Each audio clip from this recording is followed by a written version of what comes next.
আমি আমার এই প্রায় 55 বছরে যতটুকু শিখেছি তার খোলাসা কথা হলো, আল্লাহর কাছে যত অন্যায় করেন, মদ খেয়েছেন, শুয়োরের গোশত খেয়েছেন, অন্যায় করেছেন, যাই করেছেন, মাপের আশা আছে।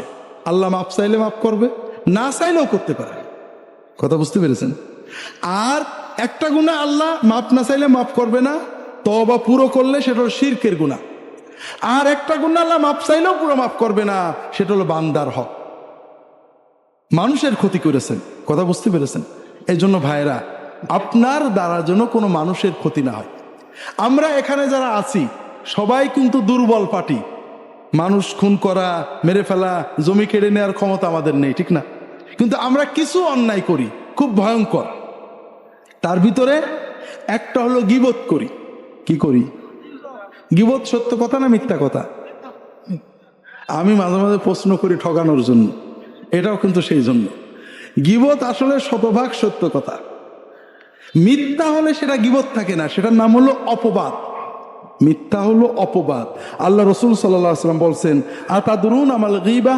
قالوا الله ورسوله أعلم قال ذكرك أخاك بما يكره قالوا يا رسول الله رأيت إن كان في أخي ما أقول قال إن كان في أخيك ما تقول فقد اغتبت وإن لم يكن فيه ما تقول فقد بهت أو كما قال صلى الله عليه وسلم। রাসূলুল্লাহ সাল্লাল্লাহু আলাইহি ওয়াসাল্লাম সাহাবীদের বলছেন, তোমরা জানো গীবত কি? তারা বললেন, আল্লাহ এবং তার রাসূল ভালো জানেন। রাসূলুল্লাহ সাল্লাল্লাহু আলাইহি ওয়াসাল্লাম বললেন, তোমার ভাই সম্পর্কে তার গাইবাতে, গীবতে, তার অনুপস্থিত অবস্থায় এমন কথা বলবে যে এটা শুনলে তার মন খারাপ হবে। সাহাবীরা প্রশ্ন করলেন যে ইয়া রাসূলুল্লাহ, এইরকম জিনিস যদি তা সত্যিই থাকে? রাসূলুল্লাহ সাল্লাল্লাহু আলাইহি ওয়াসাল্লাম বললেন, যদি সত্যই এরকম জিনিস থাকে তাহলে সেটা গীবত, আর যদি মিথ্যা বলো সেটা অপবাদ। তাহলে গীবত হওয়ার জন্য দুটো জিনিস শর্ত, একটা হলো সত্য হতে হবে, আর একটা এমন কথা যেটা তার পিছনে বললে সে শুনলে তার খারাপ লাগবে, কষ্ট পাবে। কথা বুঝতে পেরেছে? আর অপবাদের কথা একটু পরে যাচ্ছি। আল্লাহ রসুল সাল্লাল্লাহু আলাইহি ওয়াসাল্লাম বসে আছেন, তার পাশে তার স্ত্রী আয়েশা রাদিয়াল্লাহু তাআলা আনহা বসে আছেন। এমন সময় আর এক স্ত্রী সফিয়া রাদিয়াল্লাহু তাআলা আনহা তার কাছে এসেছেন, কয়েকটা কথা বলে তিনি চলে গেছেন।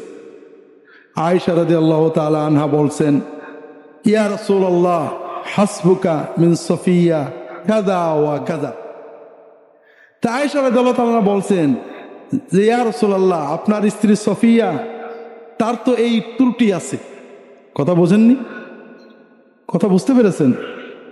আয়েশা সত্য বললেন না মিথ্যা বললেন? সত্য বললেন। সফিয়া চলে যাওয়ার পরে আয়েশা একটা সফিয়ার সত্য দোষের কথা বললেন, যে আপনার স্ত্রী সফিয়ার এই দোষ আছে। আয়েশা রাদিয়াল্লাহু তাআলা আনহার এই কথা শুনে রাসূলুল্লাহ সাল্লাল্লাহু আলাইহি ওয়াসাল্লাম বললেন, ইয়া আয়েশা লাকাদ কুলতি কালিমাতান লাউ মুজিজাত বিমাইল বাহরি লামাজাজাত।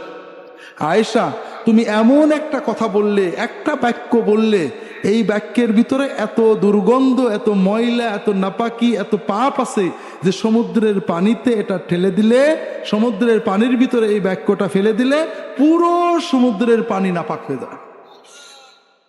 তো ভাইরা, এইরকম কথা আমরা কি বলি না? বলি না?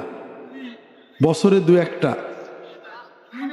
হাজারিন, 5 জন 2 জন মেয়ে এক জায়গায় হলে কথা বলেন, অমুকের বাড়ি দাওয়াতে গেছিলাম, এই দুল পরেছে, এই ফুল পরেছে, এই শাড়ি পরেছে, এই রান্না করেছে, ইত্যাদি সমালোচনা করেন না? সওয়াব হচ্ছে না গুনাহ হচ্ছে? কত কঠিন গুনাহ যে কিয়ামতের দিন আপনার নেকিগুলো কেড়ে নিয়ে যাবে। আমরা 5 জন এক জায়গায় বসলে ইমাম সাহেব, মৌলানা সাহেব, মন্ত্রী সাহেব, অমুক সাহেব গীবত করি না?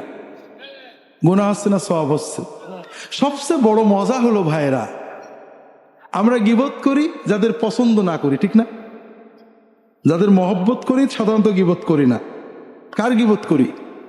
যেমন ফুরফুরার লোকেরা হয়তো চরমনার গীবত করে, চরমনার হুজুরেরা ফুরফুরার গীবত করে, জামাতের হুজুরেরা তবলিগের গীবত করে, তবলিগের হুজুরেরা জামাতের গীবত করে। আছে না নেই? আছে। প্রথমত এটা একটা মহাপাপ। 2 নম্বর কথা, ওই যার গীবত করলেন কিয়ামতের দিন আপনার জিকির, ওজিফা, জিহাদ, তাকওয়া, তওবা সব সওয়াব কেড়ে নিয়ে যাবে। কাজেই ভাইরা, আমার অনুরোধ হলো যেন জবানে গীবত না যায়। কথা কি বুঝতে পেরেছেন? মদের পাপের তওবা সহজ, গীবতের পাপের তওবা সহজ না।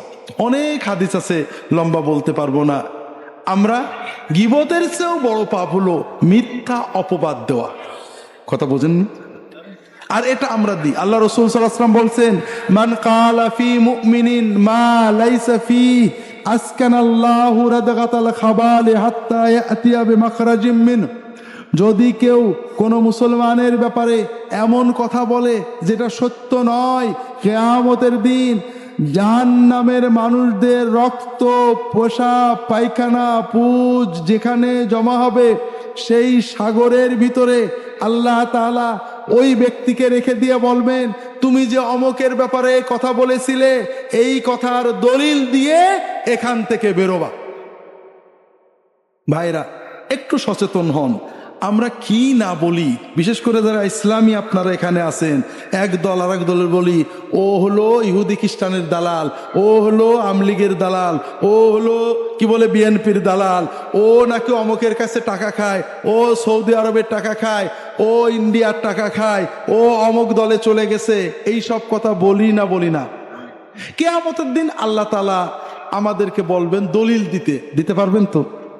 দুনিয়ায় দেখেন, কেউ যদি বলে অমক লোক আমেরিকার দালাল, অমক লোক ইন্ডিয়া থেকে টাকা খায়, আপনি তাকে বলবেন তুমি কসম করে বলো তো আমি যেটা বলেছি সত্য। যদি অমক লোক ইন্ডিয়ার টাকা না খায় তাহলে আমার বউ 3 তালাক। এটা কেউ বলতে পারবে? তার মানে ও কিন্তু আন্দাজে বলেছে, আর এই আন্দাজ কথাটাই হারাম। দলিল ছাড়া একজন মুসলমানের ব্যাপারে যে কথাটা আপনি বলবেন, কিয়ামতে আল্লাহ তাআলা আপনার কাছ থেকে এটা আদায় করে নেবেন। কাজেই ভাইরা, এই কথাগুলো, এই ধরনের কর্ম থেকে নিজেদের জবানগুলোকে হেফাজত করুন। আমিন।